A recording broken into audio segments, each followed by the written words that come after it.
nhà với mình người rút so xì xịp hư pen tì chữ vết một hàng pì bịch bóc bạc nông chùm núi nâng nông sông cúng đầm bay cùng mọi bờ rót chạy bảo kề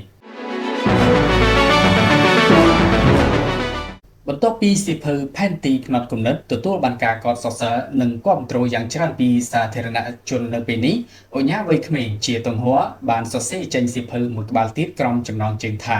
ផែនទីជីវិតសិភៅថ្មីផែនទីជីវិតនេះគឺអញ្ញាជាទង្ហរបានប្រម៉ែប្រមូលយកនៅចំណេះដឹងផ្សេងៗដែលខ្លួនមាននិងបទពិសោធន៍ជីវិតពិតនៅក្នុងការធ្វើជំនួញនិងបទពិសោធន៍ពិតនៅក្នុងសង្គមដែលលោកបានប្រឡូកជាង15ឆ្នាំមកចែករំលែកទុកជាចំណេះដឹងនិងមេរៀនសម្រាប់ប្រជាពលរដ្ឋខ្មែរជាពិសេសយុវជនជំនាន់ក្រោយឲ្យបានដឹងជៀសវាងការចាញ់បោកគេសិភៅថ្មីផែនទីជីវិតគឺអញ្ញាជាទង្ហរបានចាប់ដៃនឹងរូបសហការសរសេរនិងផលិតមកជាមួយអ្នកនិពន្ធជើងចាស់របស់កម្ពុជាមួយរូបលោកទឹមម៉ានីគឺជាអ្នកនិពន្ធជើងចាស់ដែលមានឈ្មោះបោះសម្លេងខ្លាំងនៅក្នុងវិស័យតែងនិពន្ធដែលមកដល់ពេលបច្ចុប្បន្ននេះលោកសរសេរសៀវភៅបានចំនួន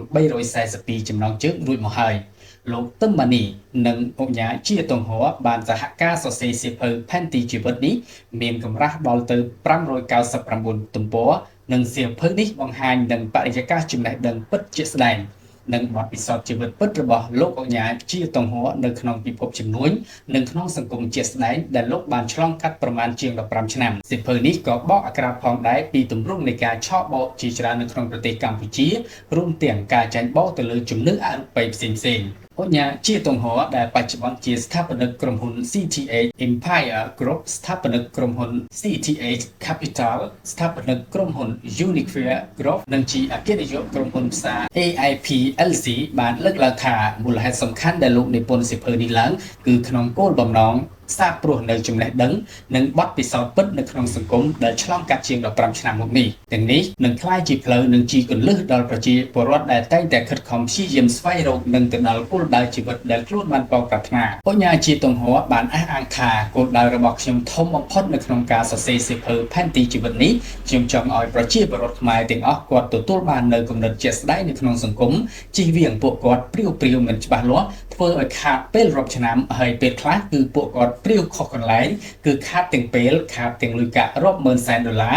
ជាប់បំណុលនៅធនាគារទៀតដូច្នេះសៀវភៅនេះនឹងបង្ហាញដល់ពួកគាត់គ្រប់បែបយ៉ាងរួមទាំងការជឿលើជំនឿខុសឆ្គងដូចជាគ្រូហុងស៊ុយគ្រូចូលរូបគ្រូមន្តអាគមអេសីតបោះអារុកអរិយនេតាជាដើមបើតាមអញ្ញាជាទង្ហរអ្វីដែលលោកលើកឡើងនៅក្នុងសៀវភៅផែនទីជីវិតគឺសុទ្ធសឹងតែជារឿងរ៉ាវពិតជាស្ដែងដែលលោកបានឆ្លងកាត់ក៏ដូចជារឿងរ៉ាវពាក់ព័ន្ធនឹងជំនឿដែលលោកធ្លាប់បានចាញ់បោកគេកន្លងមកមួយវិញទៀតសៀវភៅផែនទីជីវិតដែលក៏និយាយផងដែរពីល្បិចកលនៃការបោកប្រាស់នៅក្នុងចំនួនក្រមរូបភាពផ្សេងៗដូចជារូបភាពវិនិយោគចំណេញប្រាក់ជាដើមដាក់លុយបានលុយការធ្វើដំណើរចែកចាយផលិតផលក៏ដូចជាទីផ្សារបណ្ដាញដែលសុទ្ធតែជាល្បិចកលរបស់ដែលប្រជាពលរដ្ឋខ្មែរតែងតែជួបប្រទះនឹងចាញ់បោកអញ្ញាជាទង្ហរបានបញ្ជាក់ថាល្បិចកលទាំងអស់នេះគឺបានបកអាក្រាតនិងបកស្រាយបង្ហាញនៅក្នុងសៀវភៅផែនទីជីវិតដើម្បីកុំឲ្យប្រជាពលរដ្ឋខ្មែរចាញ់បោកគេតទៅទៀតលើសពីនេះសៀវភៅផែនទីជីវិតក៏មានបង្ហាញពីរបៀបនៃការចាប់ផ្ដើមរកស៊ីបែបណាទៅទទួលបានផលទៅទទួលបានជោគជ័យនិងបង្ហាញពីរបៀបនៃការដាក់ទុនវិនិយោគដែលត្រឹមត្រូវនិងមិនចាញ់ការបោកប្រាស់ថែមទៀតអញ្ញាវ័យក្មេងជាទង្ហរបានគូសបញ្ជាក់យ៉ាងច្បាស់ថាខ្ញុំចង់ឃើញប្រជាពលរដ្ឋយើងដើរលើផ្លូវត្រូវចង់ឃើញពួកគាត់ជោគជ័យមិនចង់ឃើញឡើយពួកគាត់ចាញ់បោកគេលងខ្លួនអស់លុយអស់ឱកាសរហូតជាប់បំណុលនៅធនាគារទៀត